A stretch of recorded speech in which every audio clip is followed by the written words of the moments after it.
This move immediately claims central space, opens diagonals for the queen and bishop, and prepares to develop pieces quickly, setting the stage for common opening structures like the open games or semi-open games. This symmetrical response establishes central pawn control and opens diagonals for both bishops, leading into classical opening theory where control of the center is paramount. This move develops a knight to its most active square, immediately attacking black's central pawn and preparing for kingside castling, a fundamental principle of opening play. This move develops a knight to its natural square, controlling the central squares d4 and e5, and preparing for further development, commonly leading to openings like the Raul-Lopez or Italian game. This move initiates the Raul-Lopez, a foundational opening where white immediately pressures black's knight, indirectly targeting the e5 pawn and developing a piece to an active square.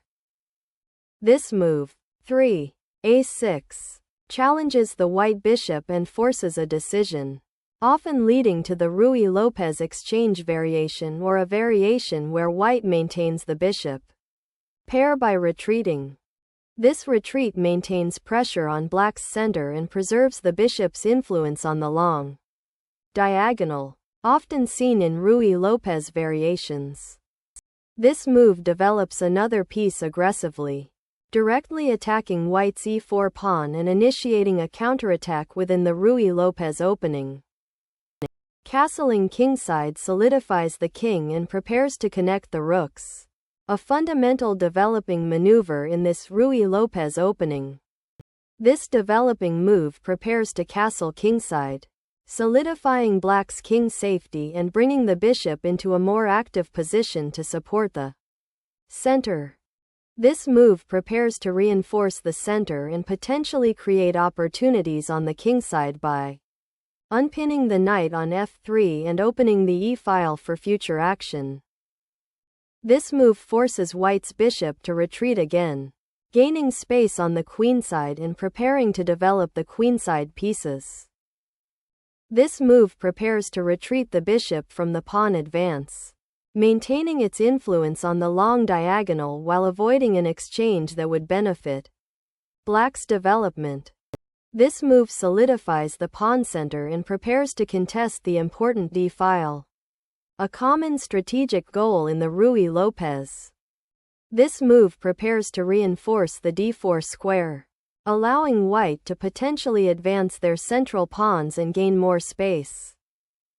Black's knight retreats to a5, contesting the bishop's influence and preparing to challenge white's queenside pawn structure, aiming to free up the c6 knight's mobility.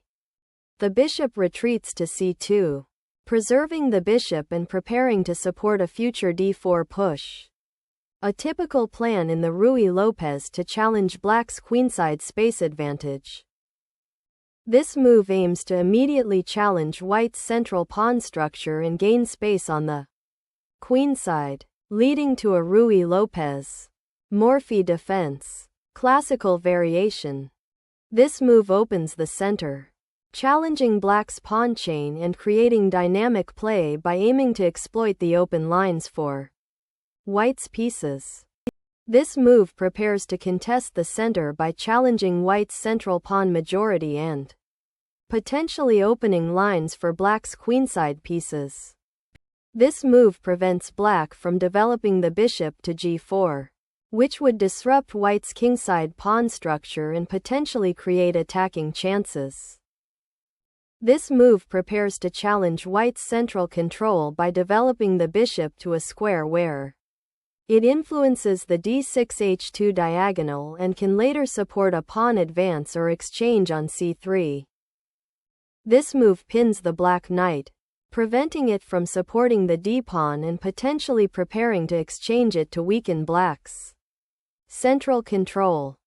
This move is a defensive reaction, challenging the bishop's influence and preparing to reposition the knight or create an escape square. This move repositions the bishop to a more active diagonal, aiming to control key central squares and potentially prepare for a kingside attack or trade-off. Black's active bishop. This move prepares to challenge the d4 pawn, aiming to open lines for black's pieces and gain central counterplay after cx d4. This capture opens the d-file, creating immediate tactical possibilities and challenging black's central pawn structure. This move recaptures the pawn, opening the d-file for white's rook and challenging black's central pawn majority while preparing to potentially exploit the weakened kingside if black is not careful. This move prepares to develop the knight to its natural square on f1, allowing it to support the central advance with d5 and potentially reinforce the kingside if needed. This move repositions the knight to a more active central square, preparing to challenge white's central pawn structure and potentially support an eventual c4 advance. This move aggressively challenges black's queenside pawn structure, aiming to open lines for white's pieces and potentially create weaknesses after an exchange. After white's aggressive pawn thrust with a4 aiming to disrupt black's queenside structure, castling kingside is a prudent defensive move, securing the king and bringing the rook closer to the center. This move opens the a-file, creating immediate tactical possibilities and challenging black's queenside pawn structure. Black recaptures the pawn, reopening the a-file for potential queenside pressure and avoiding white's pawn capturing back to consolidate their central advantage. This move, k2, prepares to connect the rooks and potentially support a kingside pawn advance or a central pawn push, while also defending the e4 pawn and freeing the f1 square for a bishop. The move Ra8 aims to activate the rook on the open a-file, supporting potential pawn advances on the queenside and preparing to contest the file, which is a common theme in this Raul-Lopez variation. The knight's repositioning to f1 clears the e3 square for a potential pawn push or a piece maneuver, while preparing to reroute towards the kingside or reinforce the center. The knight repositions to h5, eyeing the g3 square and potentially preparing to exchange on f4, aiming to weaken white's kingside pawn structure. The knight repositions to a more active central square, aiming to support a potential kingside attack and improve coordination with the other pieces. This move initiates a dynamic battle on the kingside, aiming to exploit the open diagonals and challenge white's central control, potentially leading to tactical exchanges. The move qf1 aims to regroup the queen to a more active square, likely preparing for a kingside advance or to support a future d5 pawn push, while also potentially connecting the rooks more effectively. Trading the bishop for the knight simplifies the position and removes black's active knight, but it also relinquishes the powerful bishop pair and allows white to potentially open the h-file with a subsequent pawn push. This captures the attack knight, removing a strong defensive piece and simplifying the position, while opening the h-file for potential future rook activity. This move develops the knight to a more active square, preparing to control the d5 square and potentially support a kingside pawn push or reinforce the queenside. This move prepares to exploit the weakened kingside pawn structure by potentially bringing the knight to g5, threatening the h6 pawn and creating mating threats. This exchange simplifies the material and clarifies black's pawn structure, inviting white to commit their knight further into black's territory. This pawn recapture opens up the e-file for your rook and eliminates black's central pawn, creating potential attacking opportunities while also weakening black's kingside pawn structure. This move, bc6, aims to develop the bishop to a more active diagonal, support the pawn on e5, and potentially eye the c-file for future pressure after the upcoming pawn exchange on f5. This pawn advance solidifies the kingside and prepares to defend the g3 square, while also potentially creating a safe haven for the king should the center open further. The knight repositions to the edge of the board, aiming to potentially support a kingside attack or retreat to a safer square if black's central pressure intensifies. This move simplifies the position by exchanging the rooks on the open A file, aiming to relieve the pressure on white's queenside and transition towards an endgame where white may have an advantage in piece activity. Black recaptures the rook, maintaining material equality and securing the bishop's influence on the queenside diagonals. The knight repositions to the kingside, preparing to support potential pawn advances or join an attack on the weakened black kingside pawn structure. The knight retreats to a more passive square, potentially allowing white to consolidate their central space and launch an attack on the kingside. This exchange simplifies the position, trading active minor pieces and opening up the pawn structure, which may favor white's more advanced central pawns. This pawn capture on f6 creates an unbalanced pawn structure where black now has doubled f-pawns, which can weaken the king's defense and provide white attacking opportunities along the g-file. White captures the pawn on b5, opening the queenside pawn structure and creating tactical possibilities involving the open A file and potential pressure against black's king. This move defends the b5 pawn and repositions the rook to a more active file on the queenside. This move forces black to either defend the weak pawns on the queenside or allow white to capture them, aiming to exploit black's doubled pawns and exposed king. This pawn advance on c4 aims to gain space on the queenside and restrict white's bishop on c2, while also preparing potential pawn pushes like c3. This move centralizes the bishop, aiming to control the d5 square and prepare for potential pawn breaks or piece maneuvers, while also defending against black's central pawn push. This move sacrifices the bishop for active counterplay, aiming to exploit the open c-file and create an unbalanced pawn structure for white. This rook exchange is strategically sound, aiming to simplify the position and exploit the pressure on white's now weakened pawn structure. After black's bishop capture, this move sacrifices the rook for significant material gains, aiming to capture white's now unprotected pawns on the queenside and create a dangerous passed pawn.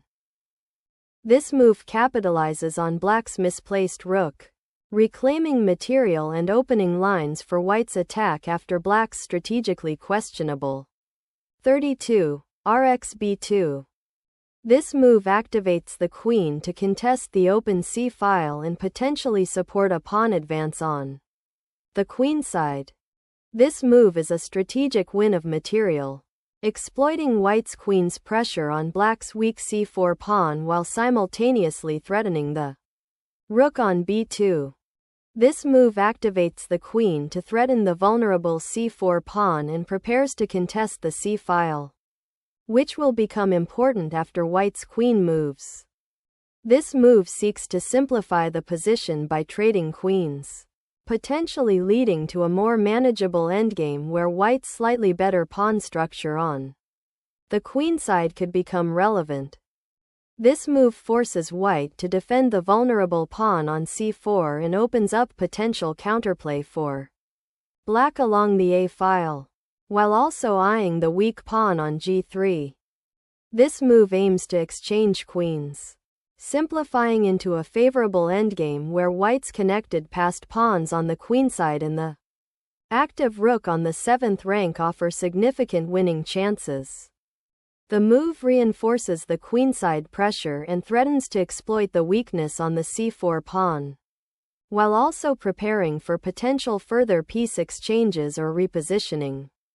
White's queen returns to f3 to maintain pressure on black's queenside pawns and potentially coordinate an attack on the kingside if black's pieces become disorganized.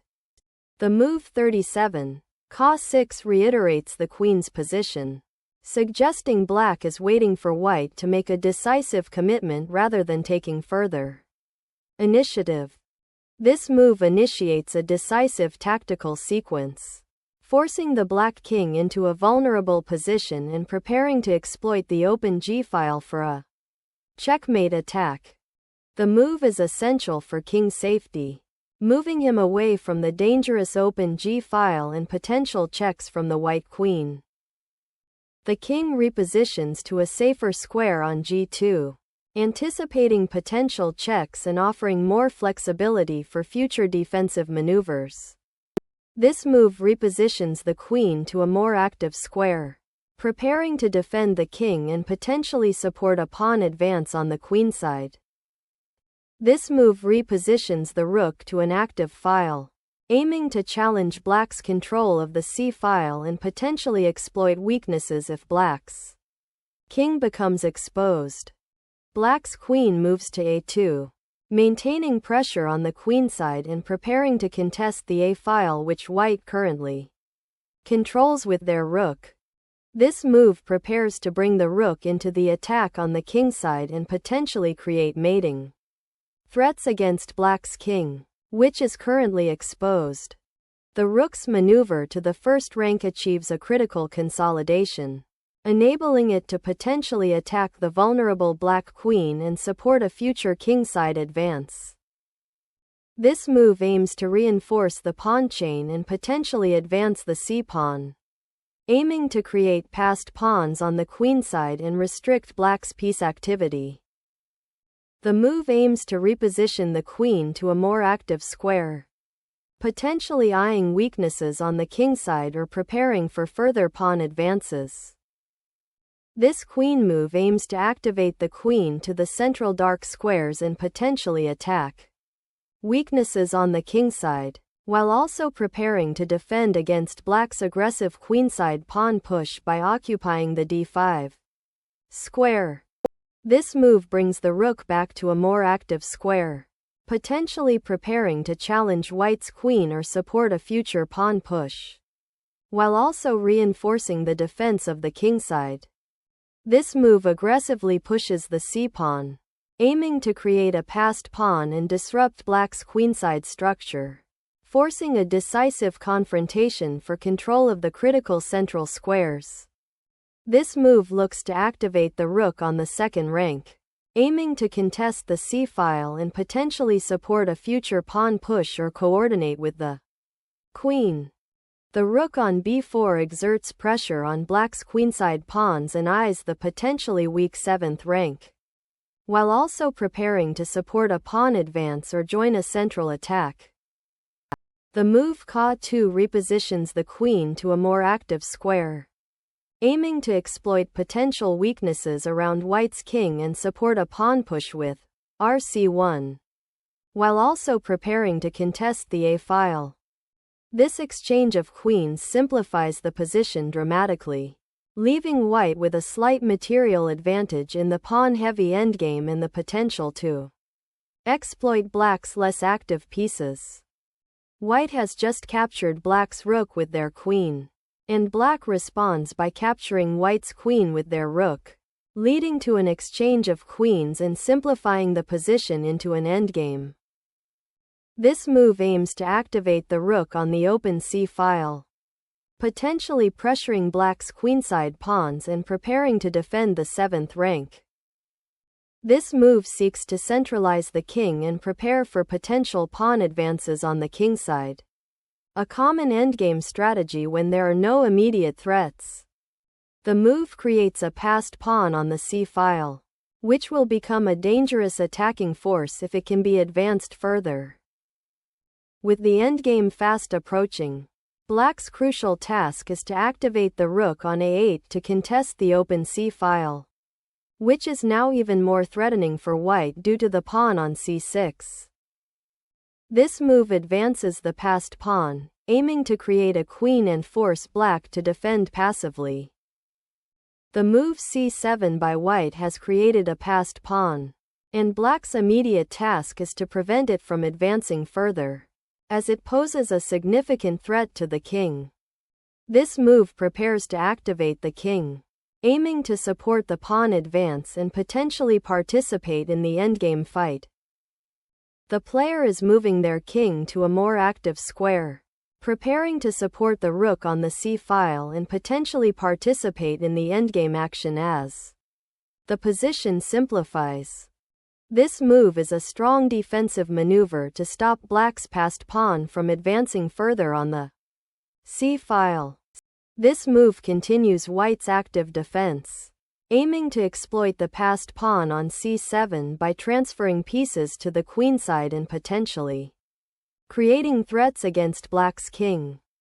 This move aims to centralize the king, preparing for the endgame and potentially supporting a passed pawn push on the queenside. This move seeks to centralize the king, which is essential for coordinating defensive and offensive operations in the endgame, especially after white's aggressive pawn push on the queenside. The king advances to the center, preparing to control important squares and potentially support a passed pawn should one arise from the pawn promotion race.